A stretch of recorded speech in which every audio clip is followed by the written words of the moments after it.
Anaknya umur pira? Anakku sing pertama kelahiran sangat telu. 93. Heeh. Sing loro sangat pitu. Loh, iya sama 97. 97. Oh, iya pas anakku sing keloro juga jenenge Joshua. Oh. Sing ketelu 2001. Apa pas gue sih Kristen? Sih. Anakku sing mlebu Islam cuma siji. Oh. Sing paling bungsu. Sing pertama loro karo bojoku sing dhisik durung. Oh. Si Kristen kabeh. Anu, pekatan berarti ya? Iya pekatan. Lah hukumnya ora entuk sih. Oke, Pak. Oke, obrolannya direkam. Malah Ya. kayak malah aku usul obrolan ini. Aku iki lho ceritanya kayak di situ ya, background situ ya. Nah, Tapi ini bisa bahasa Indonesia lah, Pak. iya. Kok sing nonton ora paham? Iya, ngono nek wis mulai ya. Sing nonton kok ora paham. Aku udah kancet toko sahabat, kerjaan toko sahabat Cilacap. Apa iya? Iya. Tahun pira? Siki, Oh, siapa sih kerjaan arane siapa? Nono, Sing kerjaan toko sahabat siapa? kancaku. Oh, Hopeng. kancane. Iya, Hopeng toko sahabat. Hopeng. Kayaknya Ganu sedulurku toko terang apa ya? Anak toko terang orang nang Oh, Cilacap. terang kalian aku lho. Pernah siji lah. Sampean ngerti toko Edi? Aku ora tumung Cilacap. Oh, ora tahu. Takon kancane. Oh, jalan. Jalan Swadaya, ngarep gadean, kan ana bengkel sepeda. Sebelah persis toko Edi disit. Nah, lu mahku di sini ngono. Iya. Nah. Anu, kayak gini, Janeko. Aku kan mengikuti, kayak langsung baik lah ya. Langsung Kebagian. langsung loh. Soalnya mesti diantri wong ora ki lagi. Ora wis ya? mau wis Wis rampungan kabeh. rampung kabeh. Iki ora dibuka ya. Wis aku bedeki Iki sing gawe iki malah ibu-ibu Kristen. kudune. Ngirim paling aku. Nih, ya, Papa justru mau tunjukin ke kamu ini begini. Nih. Kodok Ini yang bikin malah kodok ini ibu-ibu walaupun- Kristen anaknya masuk ke Islam, malah ibunya yang bikin nastar buat saya. Anaknya suruh kanterin ke sini. Cobain ya, Suak. Si Koh Ya. Dodi ini kan selama ini istilahnya Papa sih di framing lah ya. Nggak tahu karena apa, dari sisi Kristen juga banyak yang dipotong gitu kan, biasalah. Terus dibikin provokatif. Nah, makanya sebenarnya hari ini tuh aku itu kepengen justru mau menunjukkan kita itu bisa dialog santuy gitu. Oh, sangat bisa. Nah iya. Sangat bisa. Karena selama ini kan sampai aku kan ngomong karo kancaku, aku ketemu kok Dondi. Wah, sikat kok lho, sikat. Kepriwe iki? Silaturahmi kok. Silaturahmi sesama ngapak aku bilang. Sesama ngapak Iya, ya, sesama ngapak. Nah, makanya aku bilang nek direkam ada dua topik ya. Ada dua topik. Pertama, kita bersharing, saling bersharing. Karena aku dulu jujur ya, dari SD, SMP, SMA kan aku SD Bobotsari. Bobotsari kan Islam kabeh. Bobotsari ki sing anak kolam renang kan ya? Oke, Bojongsari. Bojongsari. Purbalingga, Bojongsari 5 kilo Bobotsari. Iya. Jadi menuju Gua Lawa, Ya. tembus Ya. Pemalang. Aku di sini minggu Bojongsari. berenangnya nang Bojongsari. Nah, siki Bobotsari juga anak Pancoran Ciblon narane. Nah, maksudku dalam satu tema pertama kita sharing loh.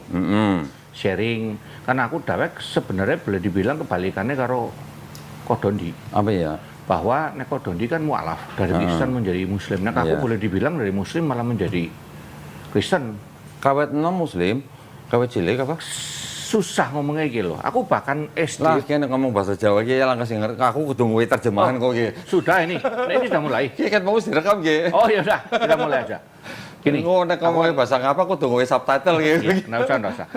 Jadi gini. Minum disit lah. Ya. Masa tamu orang minum disit ya? Oke, tak pesan mangan ya? Orsa, nembe makan aku. Hah? Aku nembe makan.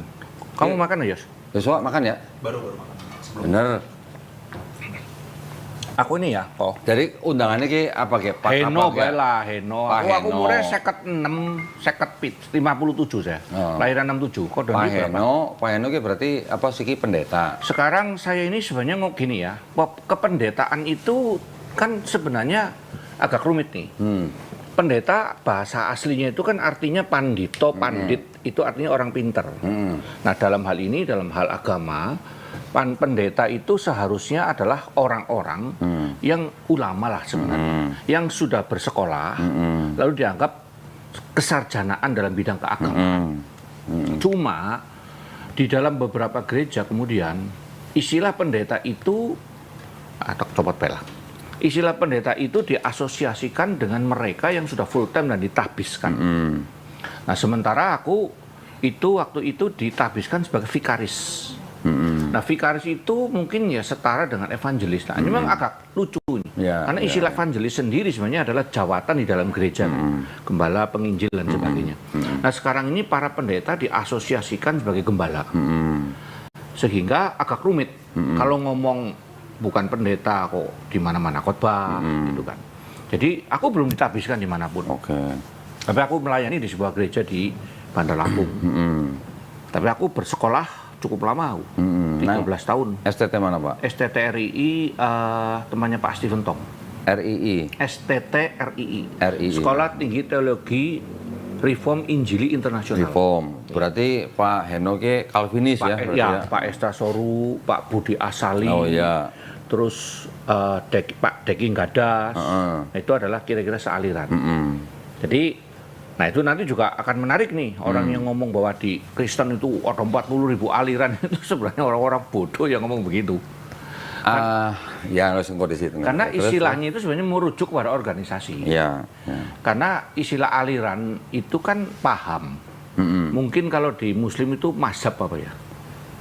Kan ada Imam Syafi'i, Imam Hambali gitu loh. Tapi kan gini Pak, mau disebut organisasi boleh. Tapi kan setiap organisasi ini walaupun tipis-tipis, tapi kan akidahnya kan sedikit berbeda. Loh, jangankan antar organisasi, satu organisasi akidahnya bisa beda. Nah, saya sekolahnya sama-sama sekolah nih. Waktu kita membahas kristologi misalnya, kita biasa berdiskusi untuk memberikan ruang untuk perbedaan. Bahwa misalnya tentang Kristus. Sorry Pak, kayak diputar di situ. Misalnya soal Kristus, kristologi. Kristus itu kan kita percaya adalah Allah mengambil rupa. Jadi dia tidak berubah dari Allah, bukan Allah lalu menjadi manusia, bukan. Allah mengambil rupa. Jadi apa ya istilahnya ya? Ya aku yang raja mengenakan pakaian gembel manusia. Raja tetap nggak? Tetap. Tetapi di dalam bahasa Calvin disembunyikan. Nah, aku menggunakan istilah dinonaktifkan. Itu pun sesama Calvinis aku dicaci maki. Berarti Allah tidak lagi Allah. Loh tidak. Maksudnya dinonaktifkan itu kayak TV tidak diaktifkan. Nah, jadi di dalam satu gereja saja kita bisa berbeda. Makanya agak aneh kalau kemudian orang-orang mengatakan 40.000 aliran, ya madan bodoh, agak bodoh menurut aku itu. Karena apa? Karena aliran itu kan bicara perbedaan akidah, perbedaan syariat yang krusial. Kita sebenarnya malah dengan Katolik itu dalam akidah yang paling utama, Tritunggal, boleh dibilang sama. Dengan Ortodoks sama. Nanti hanya perbedaan di filioque, padahal itu pun ada penjelasannya, istilah filioque itu. Roh Kudus keluar dari Bapa atau keluar dari Bapa dan Anak. Nah, itu ada gambarnya sebenarnya. Pak Heno yang mana? Aku percaya filioque. Karena begini, istilah Roh Kudus keluar dari Bapa, gini, ada dua. Yesus diperanakan dalam kekekalan. Roh Kudus keluar dari Bapa melalui Anak. Nah, orang menuduh filioque itu adalah seakan gini, Bapa, Anak, lalu seakan-akan berdua kayak kawin lah, semacam itu, plus menghasilkan Roh Kudus. Padahal kalau menurut aku istilah dan Anak itu harus merujuk kepada Bapa melalui Anak keluar Roh Kudus. Itu. Tetapi istilah keluar itu tidak berarti kalau kita keluar dari satu tempat menuju tempat yang namanya luar, maka disebut keluar. Berarti tidak lagi di dalam. Nah, tetapi keluarnya boleh dibilang lebih mirip seperti lidah. Oh, coba keluar ke lidahmu. Lidah masih di dalam, tapi juga keluar. Karena istilah keluar itu mirip dengan, ini hanya semua analogi-analogi yang pincang ya. Kalau kami di dalam teologi, aku 13 tahun loh, Pak Dodi. Nah, kalau Ortodok, bilangnya kan Roh Kudus hanya dari Bapa. Ya, karena berarti itu kan sudah beda akidah. Sebentar. Karena Roh Kudus, Ortodok juga percaya Roh Kudus keluar dari Bapa melalui Yesus, yang mengutus Yesus. Mengutusnya iya benar, tapi kan tidak dari Yesus. Kalau ortodok. Loh, makanya kalau keluarnya begini, ini dengan ini gabung, ya kita Katolik juga enggak. Aku Malah juga kalau saya melihat yang ortodok itu seperti gini, Pak. Yesus juga berasal dari Bapa. iya, dia Roh satu, Kudus keluarnya juga begini. berasal dari Bapa. Keluarnya begini. Bedanya cuman kalau Katolik, Yesus sama Bapa ini dijadikan semacam sumber dulu, baru ada Roh Kudus. Kalau yang ortodok, Yesus Sumbernya dan satu. Roh Kudus sama-sama berasal Ya, dari Bapa. Jadi Roh Kudusnya kalau dikatakan berasal dari mana? Ya dari Bapa aja gitu. Jadi kenapa filioque itu muncul? Karena istilah filioque itu muncul karena antara Bapa dengan anak itu kan tidak pernah terpisah. Gitu loh. Jadi kalau muncul dari Bapa, pasti juga dari anak. Ya. Lah ya maksud Apalagi- saya berarti kan itu ada perbedaan akidah nih. ya. Walaupun perspektifnya mungkin berbeda Perspektifnya untuk berbeda. satu hal yang sama, Ya. perspektifnya beda, makanya bisa menimbulkan dua. Nah, jadi memang begitu. Bahkan Ya. skisma tahun 1050 itu disebabkan 1054, filioque itu. ya. Ya, 1050 apa 1054 itu. 1054, Ya. ya. Nah, skisma itu sebenarnya udah bertahan 500 tahun. Tapi pihak Katolik mencoba menjelaskan. Nah, Barat lah, sebenarnya lebih tepat disebut gereja Barat. Karena Latin. waktu itu Protesan masih di dalamnya kan. Nah, sehingga mencoba menjelaskan, lo bukan berarti begini, enggak gitu. Tapi mereka enggak, ya sudahlah, itu sih tidak persoalan. Karena inti daripada Tritunggal itu sebenarnya pengakuan bahwa Yesus adalah Allah. Gitu kan. Apapun Dalam modus, bentuk aslinya, dalam bentuk ontologis istilahnya. ya. Memang Tapi dia, dalam bentuk manusia, nah itu makanya kita percaya duinatur kan. ya. Istilah Chalcedon ya, duinatur itu adalah bukan 50-50, tetapi 100-100, 100-100. ya tahu. Dan itu yang tidak mungkin dimiliki oleh apapun yang disebut keberadaan di dalam seluruh keberadaan, baik dalam dunia roh maupun di dalam dunia materi. Gitu. Sehingga Yesus itulah yang kemudian kita, ini kan perdebatan utama di Yesus nih. Karena kita disebut Kristen, itu kan karena kita percaya adanya Mesias yang menyelamatkan. Jadi bagi kami orang-orang Kristen, sebenarnya Adam, Abraham, Nuh itu Kristen.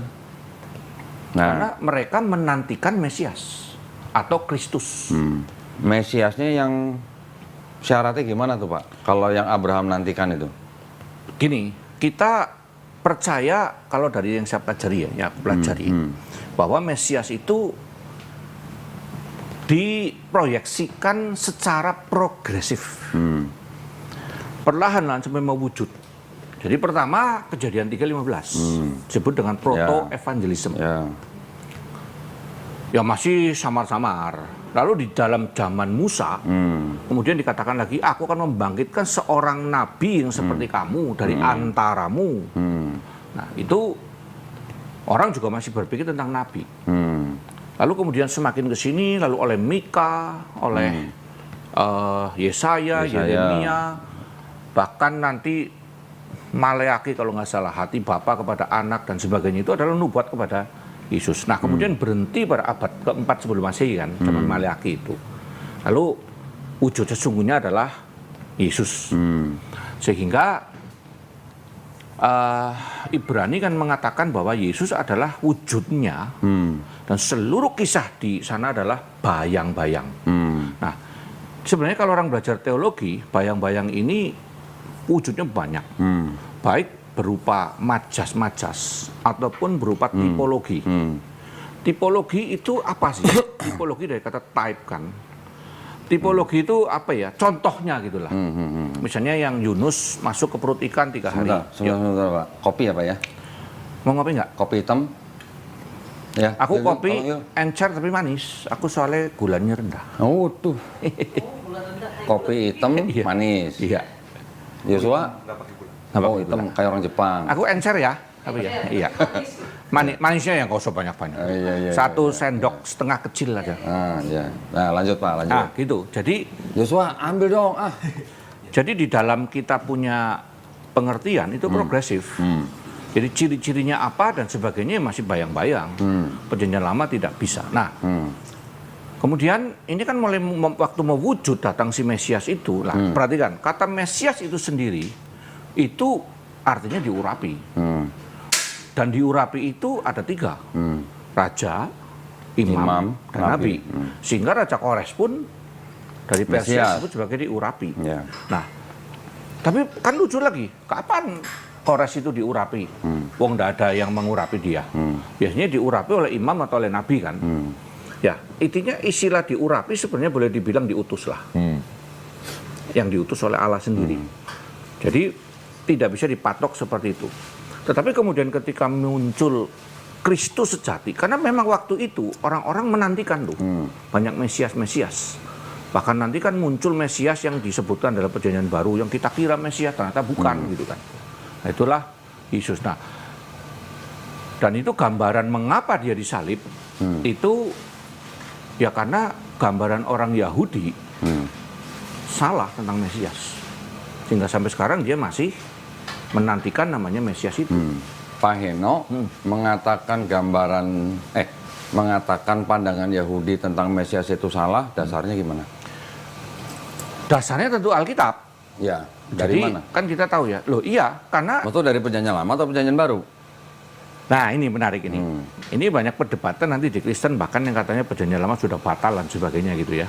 Nanti kan ada banyak tuh yang soal persepuluhan, ini di kalangan kami lah, ribut dewek lah. Inilah. Ribut dewek. Nah, iya. Kita ini melihat Perjanjian Lama dari perspektif Perjanjian Baru. Jadi kita membaca seluruhnya Perjanjian Baru, kacamatanya Perjanjian Lama, kacamatanya Perjanjian Ya, Baru. Bapak membaca Perjanjian Lama dengan kacamata Perjanjian Baru. Terus? Maka ketika Perjanjian Baru mengatakan bahwa Kristus itu adalah dilambangkan dengan tong batu yang dipukul oleh Musa sehingga keluar itu, ya kita percaya itu, kita terima itu. Nah, sementara orang Yahudi berpegang kepada Perjanjian Lama, sehingga bagi mereka Perjanjian Baru itu tidak dipakai. Tidak ada. Karena tidak sesuai dengan Perjanjian Lama menurut tafsir mereka. Kan begitu, karena semua kan masalah tafsir. Betul. Nah, itu. Perspektif. Iya, jadi semua bicara hermeneutika. Jadi mereka melihat bahwa Yesus harusnya begini. Mesias itu menjadi raja. Mesias itu, lah padahal kalau di dalam perspektif kami, kemesiasan itu kan nanti menjadi raja selama-lamanya. Nah, kata raja yang kekal, Bapa yang kekal, raja damai, yang orang ngomong, oh itu adalah raja Ahasia lah, Ahas lah, Hizkia lah, macam-macam lah itu itunya. Lupa bahwa julukan itu ada bayang-bayang di dalamnya. Dia disebut sebagai Allah yang perkasa, Bapa yang kekal. Oke, Allah perkasa bolehlah. Karena malaikat juga boleh disebut Allah. Karena istilah Elohim itu artinya yang ditakuti atau makanya kan ada ayat mengatakan engkau adalah Allah. Waktu surga digambarkan sedang sidang, dia berkata kepada para pemimpin dunia terutama dalam ini malaikat adalah Allah. Jadi bahkan Musa dianggap sebagai Allahnya Harun waktu menghadap ke Firaun. Jadi tetapi oke, orang masih ngomong, oh Allah yang perkasa, Allah bukan Allah yang maha perkasa atau maha kuasa gitu kan. Tetapi istilah nanti adalah Bapa yang kekal itu yang orang udah bisa kemana-mana lagi. Karena tidak ada. Saya 96 ya Pak ya. Ya, jadi ini kok jangan memain kok Doni, apal banget loh. Kamu ngobrol dengan dia jadi mualaf kamu. Kasih tahu ada. Enggak hafal, siapa bilang hafal. Saya bahasa Ibrani aja nggak bisa. Nah, jadi itu kok. Itu yang sebenarnya secara kristologi itu kalau dilihat secara utuh. Ya. Makanya saya sekolah itu lama sekali, Bu. Berapa tahun Pak? 13 tahun. Waduh. Orang dapat master itu 2-3 tahun. Aku tahun kelima, aku udah khotbah dari tahun 90. Keliling-keliling. Dan waktu aku serius sekolah, aku sadar ada beberapa poin yang akhirnya tidak terjawab oleh katakanlah pendeta biasa. Karena zaman dulu ya, aku sebelum memutuskan jadi Kristen, aku hampir seluruh ulama agama, kecuali Hindu aku nggak ketemu mereka. Sebutlah Buddha, kalau Buddha aku ketemu dengan biksu malah. Loh, Pak Heno ini dulu Muslim. Makanya aku cerita tadi, SD ini kawan-kawanku ini Muslim semua. Satu kelas, kalau nggak salah, Cinanya cuma 2. Kristen cuma kami berdua. Namanya SD-nya SD negeri. Saben pagi itu kan Al-Fatihah. Oh, waduh. Surat Al-Nalak, surat An-Nas. Aku ikut lomba ajan, lomba sholat zaman kecil-kecil waktu kecil itu. Ya apalah. Tapi nggak, maksud saya orang tuanya Pak Heno apa? Kristen, Kristen. papaku majelis, GPDI. Berarti Pak Heno ini Muslim secara lingkungan gitu ya? Karena teman-teman sekolah gitu, karena Sejujurnya ya, kalau mau jujur personally ya, aku mengaku waktu itu aku Islam. Oke. Sampai aku pernah ngomong sama papaku gini, minggu ke gereja, sekolah minggu. Oke. Tapi dari Senin sampai Sabtu kan dijejeli sama guruku, Pak Waris, Pak Hamam, di SD itu, lalu SMP itu, Pak siapa itu? Itu tiap, aku sampai ngerti kok ada Al-Quran turun dalam 22 tahun, 2 bulan, 22. Pokoknya ngelotok lah aku lah. Tinggal bahasa Arab, dok semua udah bisa. Sampai Bahkan, umur berapa tuh Pak Heno? sampai SMA. Sampai SMA. Loh aku SMA kan baru mulai menentukan gara-gara baca Kopingho. Kopingho itu kan bagus banget loh Kopingho itu. Loh kalau aku baca kopi mah SMP Pak. Aku SMA. Oh, SMA. Mulai SMP.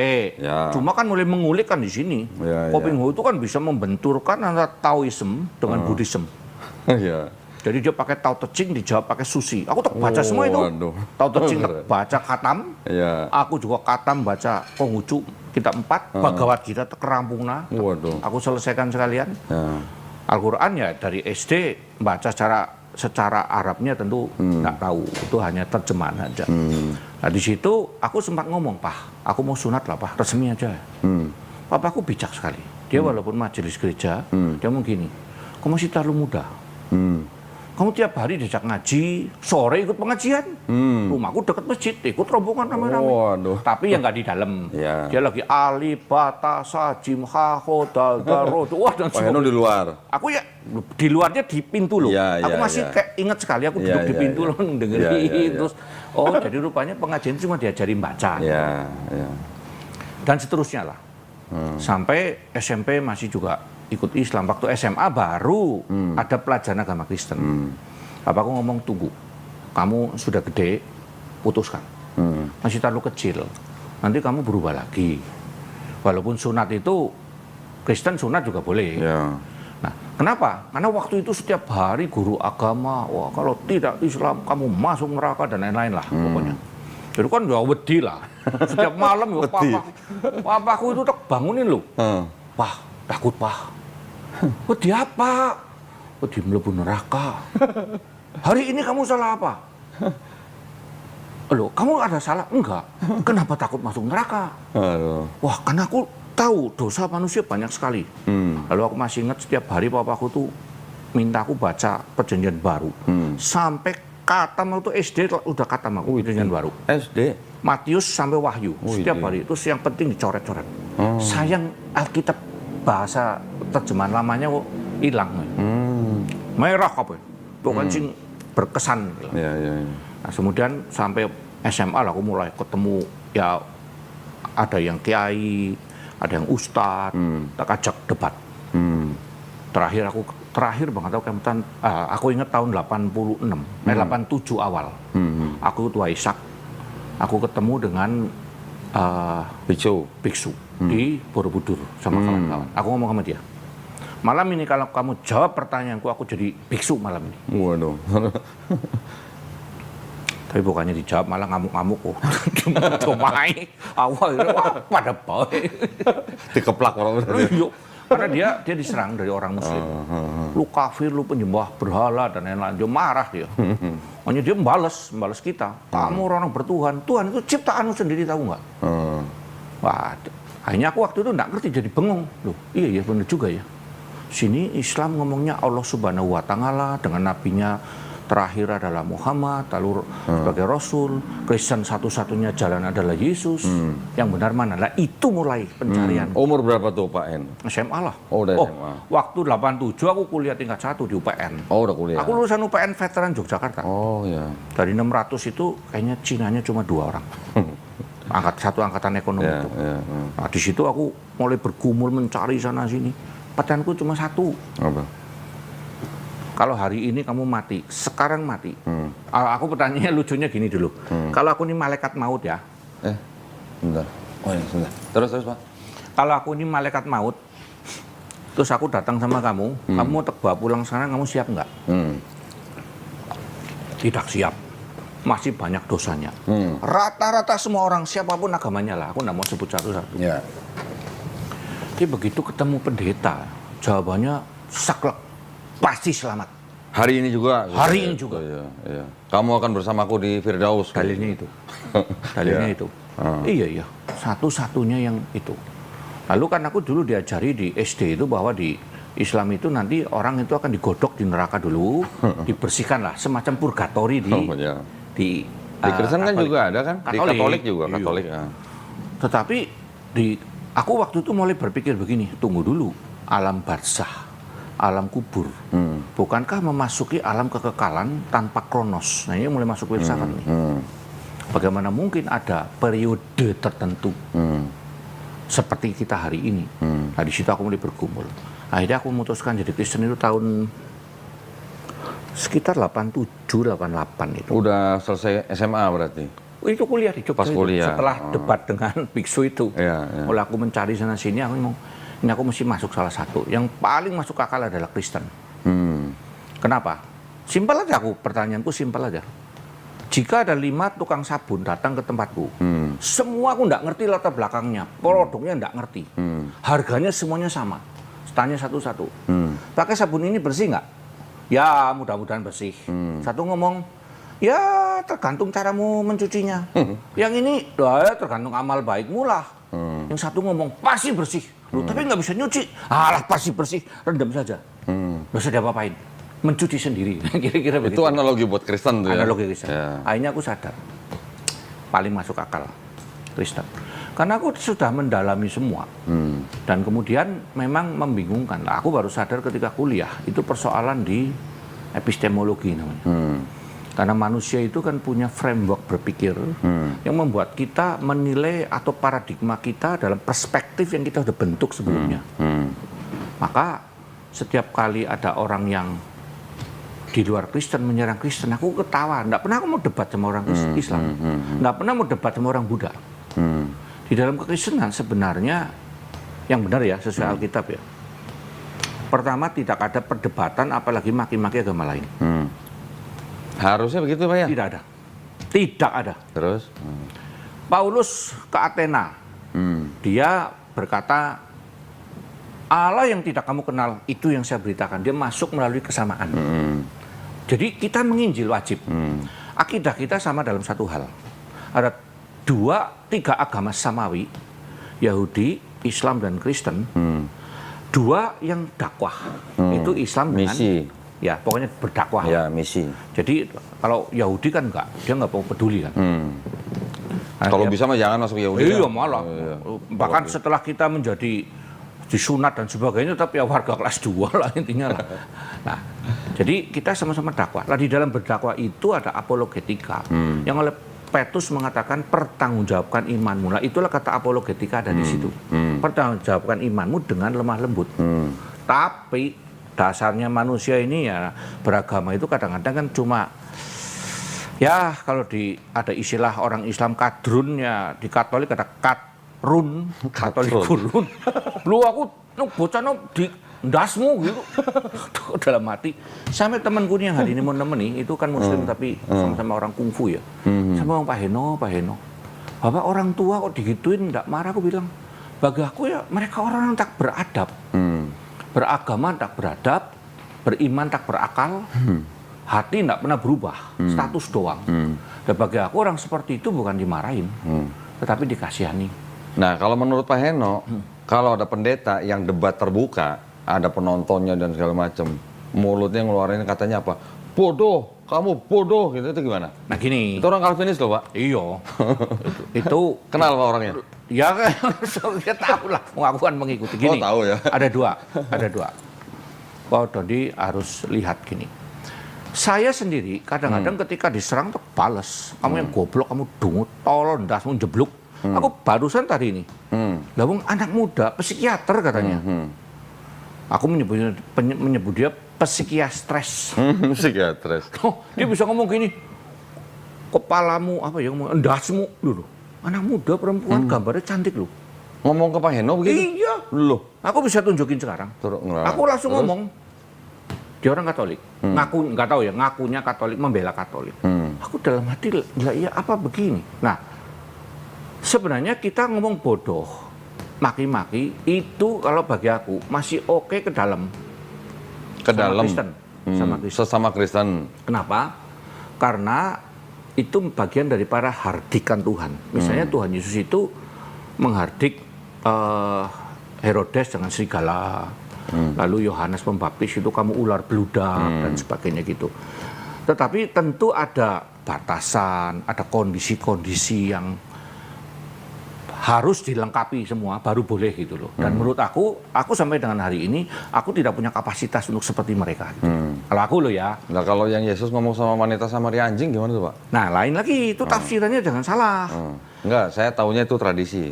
Iya begitu makanya. Jadi gini, Yesus itu kan maka ada lagu Yesus cinta segala bangsa gitu kan.